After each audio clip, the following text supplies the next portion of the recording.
Sanjeevan Nethralaya, better eyesight, brighter life. India's only Ayurvedic retina care specialist.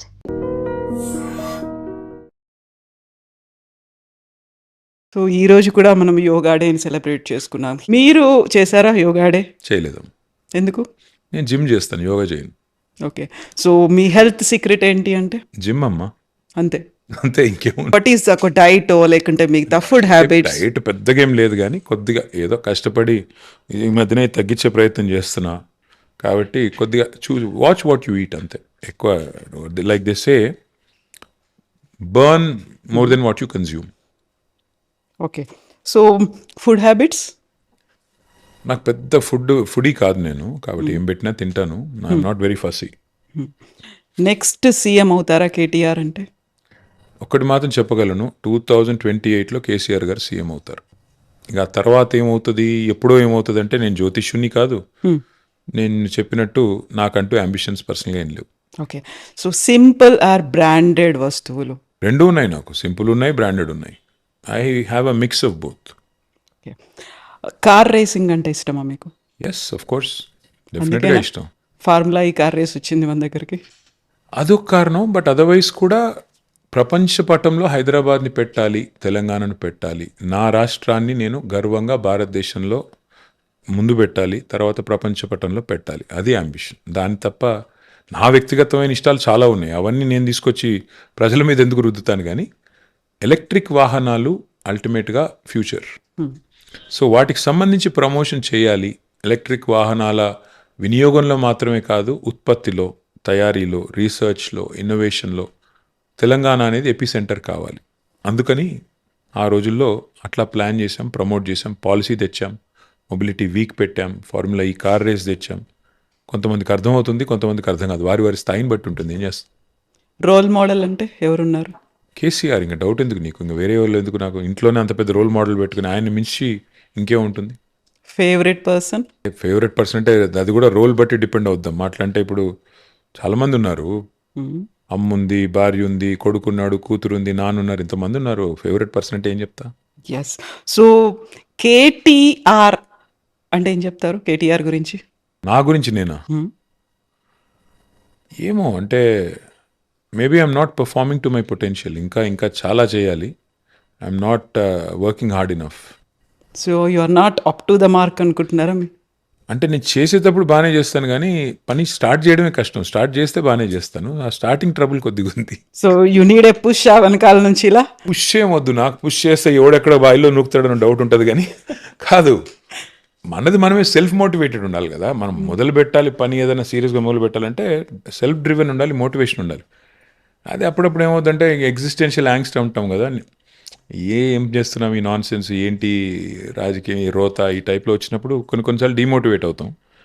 మళ్ళా కాదు, మా boss CM కావాలి, మా కేసీఆర్ గారు మళ్ళీ ఆ కుర్చీలో కూర్చోవాలి, ఈ పనికి మాలిన విధవలందరూ రాష్ట్రాన్ని నడుపుతుంటే మా బాస్ అక్కడ కూర్చోవడం ఏంటి అని బాధేసినప్పుడు మళ్ళీ అరే నథింగ్ డూయింగ్, చల్ లెట్స్ ఫైట్, ఆ టైప్లో మళ్ళీ సెల్ఫ్ మోటివేషన్ వస్తుంది. ఓకే. కేటీఆర్లో ఏదన్నా మార్పు రావాలి అనుకుంటే? అయ్యో చాలా రావాలి. ఎలా? చెప్పాను కదా, కొద్దిగా లేజినెస్ తగ్గించుకోవాలి, నేను బాగా తిరగాలి, బాగా కష్టపడాలి, ఇంకా చాలా చేయాలి. చాలా ఉన్నాయి, ఒకటెందుకు చాలా ఉన్నాయి. కేటీఆర్కి మార్క్స్ వేయమంటే ఎన్ని వేస్తారు మీరు? ఎబ్బే అట్లా నాకు నేను మార్కులు ఇచ్చుకునేంత చాలా, అది self certification is a bad thing in especially when it comes to our own selfs. I think అది చెప్పలేను, వేరే వాళ్ళు చెప్పాలి, అది నేనే చెప్తా. సో కేసీఆర్లో ఒకవేళ ఏదైనా మార్పు రావాలి అంటే? కేసీఆర్ గారిలోనా? కేసీఆర్ గారిలో ఏం రావాలమ్మా మార్పు? పాపం ఆయన is achieved Telangana, is achieved his life ambition, then he led the state brilliantly. ఆయనలో ఏం మార్పు కావాలా? మా అందరిలో మార్పు రావాలా, మా నాయకుల్లో మార్పు రావాలా, మేము ఇంకా కష్టపడాలా. పెద్ద ఆయన మాకు ఇంత పెద్ద రాష్ట్రాన్ని ఇచ్చి ఇంత పెద్ద ప్లాట్ఫామ్ ఇచ్చాడు, ఆయనకి మేము as a token of gratitude, as a token of thanks మేము పనిచేసి వారిని మళ్ళీ తిరిగి అధికారంలో తీసుకొని రావాలా. సో కేసీఆర్ కలవరు జనాల్ని, చాలా దూరం ఉంటారు, ప్రజల్నే కాదు యాక్చువల్గా క్యాడర్ను కూడా కలవట్లేదు. ఇవన్నీ నేను 45 ఏళ్ళ నుంచి వింటున్నా. ఎంత నాన్ సెన్స్. కేసీఆర్ గారు కలుస్తానే ఉన్నారు, వివిధ పథకాల రూపంలో ప్రజల్ని ఎవ్రీడే ప్రజల కళ్ళల్లో మెదులుతూనే ఉన్నారు. కేసీఆర్ గారు అంత ఈజీగా ప్రత్యర్థులకు ఒక పట్టాన్ని అర్థం గారు. ఆ ప్రత్యర్థుల్లో మీడియా కూడా ఉంది. దరిద్రం ఏంటంటే మీడియా ఇంకా ఆయనకు ఒక ముద్రేసి ఆయన అంటే పడని మీడియా, తెలంగాణ అంటే ఇష్టం లేని మీడియా, వాళ్ళు పుట్టించిన కథలు ఇవి. సో కేసీఆర్ ఒకప్పుడు అందరితో ఫ్రీగా మాట్లాడేవాళ్ళు, లేకుంటే కేసీఆర్ లంచ్ పెడుతూ కూడా మీరు ఇది తినండి ఇది తినండి ఇలా అయితే ఇప్పుడు కూడా ఉంటుంది అదే అట్లాగే ఉన్నారమ్మా. కేసీఆర్ గారు ఏం మారలేదు, మారింది మన దృక్కోణం. ఏమవుతుందంటే మీకు ఒక చిన్న ఉదాహరణ చెప్తాను. ఇప్పుడున్న ముఖ్యమంత్రి గారు 18 గంటలు కష్టపడుతున్నారంట, అందరినీ కలుస్తున్నారంట. మరి ఎందుకు అందరూ బూతులు తిడుతున్నారు ఆయన్ని? అందరినీ కలుస్తున్నారు, మరి ప్రజలు ఎందుకు అంత అసంతృప్తిగా ఉన్నారు? నేనేమంటానంటే ఒక నాయకుడికి షో ఆఫ్ పిఆర్ ఒక్కటే కాదమ్మా, యాక్చువల్గా హార్ట్ ఉండాలి, హృదయంలో ప్రజల పట్ల ప్రేమ ఉండాలి. అది లేనంత కాలం మిమ్మల్ని కొన్ని రోజులు ఈ మీడియా మేనేజ్మెంట్ విద్యలు, ఈ పబ్లిక్ రిలేషన్స్, ఇవి కొన్ని రోజులు డ్రామా నడుస్తుంది, ఎక్కువ రోజులు నడవదు. సో కేసీఆర్ గారు హృదయాంతరాల్లోంచి తెలంగాణను ప్రేమించారు. తెలంగాణను ప్రేమించడమే కాదు, శ్వాసించారు, స్వప్నించారు, సాధించారు. That is KCR. ఒక మనిషి జీవితానికి అంతకంటే ఎక్కువ అవసరం లేదు. అంత సాధించిన తెలంగాణలో అద్భుతంగా 10 ఏళ్ల పాటు పరిపాలన అందించారు. ఇవాళ ఆయన కొంత రెస్ట్ తీసుకుంటున్నారు, తప్పేంటి? తీసుకొనివ్వండి. 2013లో కేసీఆర్ గారు నాకు ఇంటర్వ్యూ ఇచ్చినప్పుడు he was in tears, Yes. ఏడ్చారు, బాధపడ్డారు. అలాంటి మూమెంట్ కేటీఆర్కి ఎప్పుడైనా కొంచెం ఏడ్చినా బాధపడ్డా? చాలాసార్లు ఉన్నాయి, ఎందుకు లేవు? చాలాసార్లు ఉంటాయి. ఇట్లా పర్సనల్ లైఫ్లో ఎందుకు ఉండవమ్మా? ఫ్యామిలీని అటాక్ చేసినప్పుడు, పిల్లలని బాడీ షేమింగ్ చేసినప్పుడు, వ్యక్తిగతంగా మరీ దరిద్రమైన చండాలమైన లింకప్లు పెట్టినప్పుడు, ఒకసారి నా కొడుకు అడిగాడు నన్ను, మీ మీద వచ్చే ఈ రూమర్స్ తప్పన్నప్పుడు మీరు ఎందుకు వాటిని ఖండించరు అన్నాడు. ఏం ఖండించాలి, ఎంతకని ఖండించాలి? ఇది ఇట్లా ఇష్టం వచ్చినట్టు మాట్లాడుతున్నారు కదా, ఎందుకు ఖండించరు అన్నాడు. ఏం చెప్పాలి చెప్పు? ఒక్కసారి చెప్తాను, 2 సార్లు చెప్తాను, 3 సార్లు చెప్తాను ఇది నాన్ సెన్స్ అని. ఎన్నిసార్లు చెప్తావు? అవతల 1000 గొంతులతో దాడి చేస్తుంటే ఏం చేస్తావు? సరే కానీ నాన్ సెన్స్ అని చెప్పి వదిలేయాలి. ఇప్పుడు కనీసం అవతల ఏదైనా ప్రూఫో, ఎవిడెన్సో, ఏదైనా చేశాను తప్పండి అనుకుంటేనేమో మాట్లాడిన అర్థం ఉంది. ఎటు పడితే అటే మాట్లాడతారు, నోటికి ఎంత వస్తే అంత మాట్లాడతారు. ఏం చేయాలి? మీకు ఎప్పుడైనా ఒక ఛాన్స్ అనేది వచ్చింది, దాన్ని ఒకటి జరిగిన దాన్ని వైపౌట్ చేయాలి, దాన్ని మార్చాలి అంటే? చాలా ఉన్నాయి, ఒకటెందుకు చాలా చాలా ఉన్నాయి. పొలిటికల్ లైఫా? చాలా ఉన్నాయి, చాలా ఉన్నాయి. అట్లా ఇంకొకటేం చెప్తాం కానీ they are many things which I would do differently if given a chance now. Many things. See చాలా మంది చెప్తుంటారు I have no regrets in life అని. Everybody has regrets, they hide it. I do have regrets, I will do things differently. నాకు ఇప్పుడు మళ్ళీ తిరిగి టైంలో వెనక్కి వెళ్ళి కొన్ని మార్చుకుంటూ రావాలంటే మార్చుకుంటూ వస్తాను. కానీ ఆ రోజు ఆ నిమిషానికి అది కరెక్ట్ అనిపిస్తుంది మనం చేసింది. ఎగ్జాక్ట్లీ. ముందుకు వచ్చిన తర్వాత వెనక్కి చూస్తే రియర్ వ్యూ మిర్రర్లో అన్ని క్లియర్ కనబడతాయి. కాబట్టి ఆ క్లారిటీ మనకు ఉండాలి. సరే మనిషి అన్నాక తప్పులు చేస్తాము, పొరపాట్లు చేస్తాము, భవిష్యత్తులో చేయకూడదు అనుకుని నడవాలి.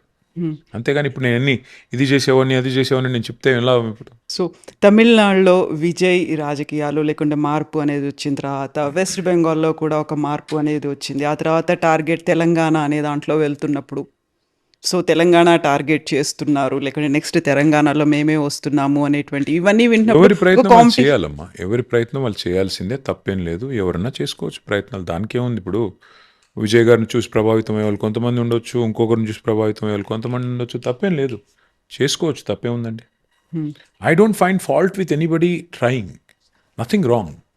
అల్టిమేట్లీ ఇప్పుడు ఎవరైనా సరే అల్టిమేట్ ప్రజల మన్ననలు పొందాలి కదా, ప్రజల ప్రేమను పొందాలి. That's not easy. Exactly. So ఇప్పుడు తెలంగాణ మీద ఫోకస్ అనేది బాగా పెరిగింది, పార్టీలు కూడా ఎక్కువ అవుతున్నాయి, అందులో నెక్స్ట్ మేమే వస్తాము అనేది మీరు చెప్తున్నారు. 2034 వరకు నేనే ఉంటున్నాను అని సీఎం రేవంత్ రెడ్డి అంటున్నారు. ఆ తర్వాత బీజేపీ కూడా వెస్ట్ బెంగాల్ తర్వాత పంజాబ్ అండ్ తెలంగాణ అని అంటోంది. ఒక ట్రయాంగిల్ ఫైట్ ఉంటుందా? మా తలరాత రాసేది అల్టిమేట్గా మా సోదరులు, మా సోదరిమణులు, తెలంగాణలో ఉన్నవాళ్ళు, వారికి ఏ రకమైన పరిపాలన కావాలని వారు నిర్ణయించుకోవాలి. కేసీఆర్ గారి పరిపాలన మీరు చూశారు, 12 ఏళ్ళుగా మోడీ గారి పరిపాలన మీరు చూశారు, ఇప్పుడు రేవంత్ రెడ్డి గారి పరిపాలన మీరు చూస్తున్నారు. మీకు ఏం కావాలో మీరు నిర్ణయించుకోండి. 3 పరిపాలనలు, 3 ప్రభుత్వాల సామర్థ్యం మీ కళ్ళ ముందు కనబడుతుంది. అల్టిమేట్గా ప్రజలు న్యాయ నిర్ణేతలు, నేనేం చెప్తాను అంతకంటే. వాళ్ళు మా తలరాత రాస్తారు, మమ్మల్ని పని చేయమంటే పని చేస్తాం, లేదు పక్కకుండానంటే పక్కకుంటాం. మాకు వాళ్ళు ఏం చెప్తే అది అల్టిమేట్గా అదే శిరోధార్యం. సో, ఈ ఇయర్ మీరు కంప్లీట్ చేసుకున్నారు. ఒక 20 years, 2 decades in public life, ఒక పొలిటికల్ జర్నీ అనేది. సో, ఈ ఒక్కసారి మళ్ళీ వెనక్కి తిరిగి చూసుకుంటే మీరు అక్కడి నుంచి వచ్చేసారు. 2 మంత్స్ లీవ్ కావాలనుకున్నారు. అప్పుడు కుదరదని చెప్పారు. ఈ 20 ఇయర్స్ జర్నీ ఎట్లా అనిపించింది అసలు? బోలెడన్ని హీప్స్ అండ్ బౌండ్స్ అంటారు. అప్స్ అండ్ లోస్ ఇవన్నీ ఉన్నాయి. ఈసీజీ గ్రాఫ్లా ఉండింది అంతే. పైకి కిందికి పైకి కిందికి. కొన్ని ఎలక్షన్లు గెలిచాము, కొన్ని ఓడిపోయాము, కొన్ని విజయాలు సాధించాము, కొన్ని ఎదురు దెబ్బలు తిన్నాము, కొన్ని మంచిగా అనిపించినాయి, కొన్ని మంచిగా అనిపించలేదు. That's life. ఎవరైనా అంతే కదమ్మా. 20 ఏళ్ళు it's a long time. So ఈ 20 ఏళ్ళలో నా కూతురు పుట్టింది మధ్యలో. సో ఇట్లా పర్సనల్ హైస్ చాలా ఉన్నాయి. పర్సనల్ ఎన్నో అద్భుతమైన క్షణాలు ఉన్నాయి, కొన్ని నాట్ సో హ్యాపీ మూమెంట్స్ ఉన్నాయి. That's life. It's a mixed bag కదా కవిత. ఏముంటుంది అందులో? Like everybody I have enjoyed some moments, I did not like some, but that's life. So you have to acknowledge it, respect it and learn from it. ఏ క్షణమైనా అనిపించిందా అరే పాలిటిక్స్‌లోకి రాకుండా ఉంటే కొన్ని బావుండేది? లక్షల సార్లు కొన్ని లక్షల సార్లు అనిపించింది. ఏంటి దరిద్రం అని, ఏంటి బురద, ఏంటి nonsense, why am I here, ఏం చేస్తున్నాం ఇక్కడ, కొన్ని లక్షల సార్లు అనిపించింది. అప్పుడు మళ్ళీ ఇమ్మీడియేట్‌గా ఏం గుర్తొస్తుంది? వాట్ మోటివేట్స్ యూ మళ్ళీ లాస్ట్ వెళ్ళాలి? 2.5 ఇయర్స్లో కూడా చాలా సార్లు అనిపించింది ఎందుకున్నాం ఇక్కడ అని. కానీ మళ్ళీ అనిపించింది ఇప్పుడు ఓడిపోయాం, ఇప్పుడు నేను తప్పుకుంటే వీడు తప్పించుకున్నాడు, ఓడిపోతే తట్టుకోలేకపోయాడంట. ఒకవేళ వదిలేయాల్సి వస్తే రాజకీయాన్ని, గెలిచిన తర్వాత ఆ టైంలో వదిలేస్తాను. ఇట్లా ఓడిపోయి వదిలేసేటోని కాదు నేను. మళ్ళీ సాధించి చూపెట్టి డెఫినెట్గా మళ్ళీ విజయం సాధించిన తర్వాతే అవసరమైతే వదిలేస్తాను తప్ప నాయకుడిని కష్టాల్లో వదిలేసే మనిషిని కాదు. అట్లాగే రాజకీయాన్ని కూడా ఛాలెంజ్గా తీసుకుని పనిచేసే క్రమంలో ప్రజల గెలుపు, ప్రజల ఆశీర్వాదం మళ్ళీ పొందాలి అని కష్టపడే టైంలో తప్పించుకునే టైప్ నేను కాదు. సో మోటివేషన్ అనేది ఏది ఇస్తుంది మీకు? ఒకటే simple, you have to make sure that Telangana should come back on track. అదొక్కటే single minded focus. And KCR garu అంత కష్టపడి సాధించిన ఈ రాష్ట్రం, ప్రజల దయతో సాధించిన రాష్ట్రం, ఇవాళ పుష్కర కాలం తర్వాత కొంతమంది ముష్కరుల చేతిలో పడింది. డెఫినెట్గా ఈ రాష్ట్రాన్ని కాపాడుకోవాల్సిన బాధ్యత ఈ రాష్ట్రాన్ని సాధించిన వ్యక్తుల్లో ఒక చిన్న పాత్ర పోషించిన వ్యక్తిగా నా మీద కూడా ఉంది. కాబట్టి నా ప్రయత్నం నేను చేస్తాను. సో నెక్స్ట్ టార్గెట్ అంటే మళ్ళీ మీకు 2.5 ఏళ్ళు అయినప్పుడు కూడా నేను స్టార్టింగ్లో చెప్పినట్టుగా పొలిటికల్ హీట్ విపరీతంగా కనిపిస్తోంది. బోల్డ్ అన్ని అప్స్ అండ్ డౌన్స్ ఉన్నాయి, ఆరోపణలు, వీటన్నిటిని దాటుకొని ముందుకు వెళ్ళాలి. మళ్ళీ మీకు ఏదైతే ఒక గోల్ పెట్టుకున్నారో దాన్ని అచీవ్ చేయాలి, ఆ ఎజెండా, ఆ టార్గెట్ అటువైపు వెళ్ళాలి అంటే పని చేసుకుంటూ పోతుంటే టార్గెట్లు ఆటోమేటిక్గా అచీవ్ అవుతాయి. అంటే నేను ఇప్పుడు ఫలానాది టార్గెట్ అని చెప్పను, కానీ ఎస్, తెలంగాణలో తిరిగి మళ్ళీ రాష్ట్రాన్ని పట్టాలెక్కించడమే టార్గెట్. కేసీఆర్ గారు మాత్రమే దానికి సమర్థుడైన నాయకుడు. కేసీఆర్ గారు తిరిగి మళ్ళీ బాధ్యత తీసుకుంటే ఈ రాష్ట్రంలో రైతులు సంతోషంగా ఉంటారు. కేసీఆర్ గారు తిరిగి బాధ్యత తీసుకుంటే ఈ రాష్ట్రంలో పేదవాడు సంతోషంగా ఉంటాడు. కాబట్టి that is the only target. KCR గారు తిరిగి పగ్గాలు చేపట్టాలి. ఈ రాష్ట్రం ఏదైతే ఇంత కష్టపడి ప్రజలు సాధించుకున్నారో ఈ రాష్ట్రం సుభిక్షంగా ఉండాలి. అంతే, అంతకు మించిన టార్గెట్ ఏం లేదు. సో ఈ మధ్య కాలంలో జరుగుతున్నటువంటి పొలిటికల్ ఇష్యూస్, అప్డేట్స్ ఇవన్నీ చూసిన తర్వాత ఎన్సీపీ, ఆ తర్వాత శివసేన, ఆప్, తృణమూల్ కాంగ్రెస్, ఆ తర్వాత బిజు జనతా దళ్, ఈ పార్టీలన్నీ చూస్తే next target is BRS next అనేటువంటి టార్గెట్ ఏంటమ్మా? మమ్మల్ని ఆల్రెడీ టార్గెట్ చేశారు కదా. మా 10 మంది ఎమ్మెల్యేలు వేసుకొని పోయారు. ఇప్పుడు నేను అంటుంది బీజేపీ నుంచి కూడా ఒక రీజనల్ పార్టీస్కి ఇంకా ప్లేస్ లే. చూద్దాం. చాలామంది చాలా కలలు కంటుంటారు. అయితే ఏమి, ఇప్పుడు ఎవరి లక్ష్యాలు వాళ్ళవి, ఎవరి ఎజెండాలు వాళ్ళవి, వాళ్ళ పనులు వాళ్ళు చేస్తుంటారు. మా పని మేము చేస్తుంటాం. అల్టిమేట్గా ప్రజల దయ, వాళ్ళకి ఆశీర్వాదం ఇస్తారా, మాకు ఇస్తారా, అసలు ఎవరు కరెక్ట్ ఈ రాష్ట్రానికి ప్రజలు డిసైడ్ చేసుకోవాలి. ప్రజలు మమ్మల్ని వద్దనుకున్నాడు, మమ్మల్ని ఎవరు కాపాడలేడు. ప్రజలు మమ్మల్ని కావాలనుకున్నాడు, వాళ్ళు ఏం చేసినా, ఈ మా ప్రత్యర్థులు ఏం చేసినా చెల్లదు. సో రీజనల్ పార్టీస్ అవసరం ఏముంది అనేటువంటి ఒక మాట వినిపిస్తోంది. నెక్స్ట్ మెల్లిమెల్లిగా వైప్ అవుట్ అయిపోతున్నాయి అని. సింపుల్ మా, నేను అనేది ఏమంటే, ఇవాళ తెలంగాణలో 16 మంది ఎంపీలు ఉన్నారు. 8 మంది కాంగ్రెస్ వాళ్ళు, 8 మంది బీజేపీ వాళ్ళు. ఈ 2.5 సంవత్సరాలలో తెలంగాణకు జరిగిన అన్యాయం మీద ఎన్నడన్నా ఒక్కరోజు మాట్లాడారా? ఉదాహరణకి 2 మన ఇండస్ట్రీస్, పెద్ద పెద్ద ఇండస్ట్రీలు, సెమీ కండక్టర్ ఇండస్ట్రీలు, ఒకటి కేన్స్ అనేది, రెండోది మైక్రాన్ అనేది. మోడీ గారు వాళ్ళ చెయ్యి వడిపెట్టి గుజరాత్ తీసుకెళ్ళిపోయాడు. ఎందుకు? బడి తిన్నోడిదే బర్రె తీసుకుని వెళ్ళిపోయినాడు. ఏం చేశారు 8 మంది వీళ్ళు, 8 మంది వాళ్ళు? ఓ చిన్న నగరం లక్నో మనతో పోలిస్తే దానికి మెట్రో ఇస్తారు, మనకి ఇవ్వరు. మన వాళ్ళు ఏం చేస్తున్నారు ఎంపీలు? ఎందుకు ఉండాలి రీజనల్ పార్టీస్ అంటే, అదే ఇప్పుడు ఉదాహరణకు తేజస్వి సూర్య అని ఒక బీజేపీ ఎంపీ తెలంగాణ ఏర్పాటును పాకిస్తాన్ ఏర్పాటుతో పోల్చాడు. అక్కడ ఒక బీఆర్ఎస్ ఎంపీ ఉంటే అవసరమైతే గల్లా పట్టుకుని కొట్టేటోళ్ళు. అంటావా మా తెలంగాణను పాకిస్తాన్తో పోలుస్తావా, ఎవడరా నువ్వు అని. 8 మంది బీజేపీ ఎంపీలు, 8 మంది కాంగ్రెస్ ఎంపీలు ఏం చేస్తున్నారు? ఇవాళ ఒకటి కాదమ్మా, అట్లా 100 ఎగ్జాంపుల్స్ నేను చెప్పగలను. తెలంగాణని ఇష్టం వచ్చినట్టు అవమానిస్తుంటే ఏం చేస్తున్నారు ఈ ఎంపీలు? అందుకే ఎందుకు ఉండాలి బీఆర్ఎస్ లాంటి పార్టీ అంటే, తెలంగాణను ఇందాక నేను చెప్పింది అదే, శ్వాసించింది, స్వప్నించింది, సాధించింది బీఆర్ఎస్.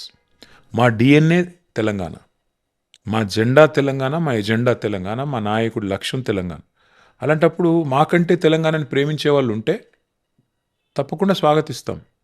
కానీ ఆ తెలంగాణను మేము ఇంతగా ప్రేమించి ఇంత సాధించిన తెలంగాణని ఇవాళ అవమానిస్తుంటే, అన్యాయం చేస్తుంటే, వివక్ష చేస్తుంటే డెఫినెట్గా బీఆర్ఎస్ లేకపోతే తెలంగాణ లేదు కదమ్మా. ఇప్పుడు కేసీఆర్ గారు లేకపోతే తెలంగాణ ఎక్కడదమ్మా? కేసీఆర్ అనే 3 అక్షరాలు లేకపోతే ఇవాళ తెలంగాణ లేదు. అది వాస్తవం. ఎవరికి ఇష్టం ఉన్నా లేకపోయినా అది వాస్తవం. కాబట్టి కేసీఆర్ బీఆర్ఎస్ వేరు కాదు, తెలంగాణ వేరు కానే కాదు. They are synonymous. అట్లాంటప్పుడు తెలంగాణలో బీఆర్ఎస్ లేని పరిస్థితి, తెలంగాణలో కేసీఆర్ లేని పరిస్థితి ఎట్లా ఉంటుంది? రీజనల్ పార్టీస్ లేని పరిస్థితి ఏముంటుంది?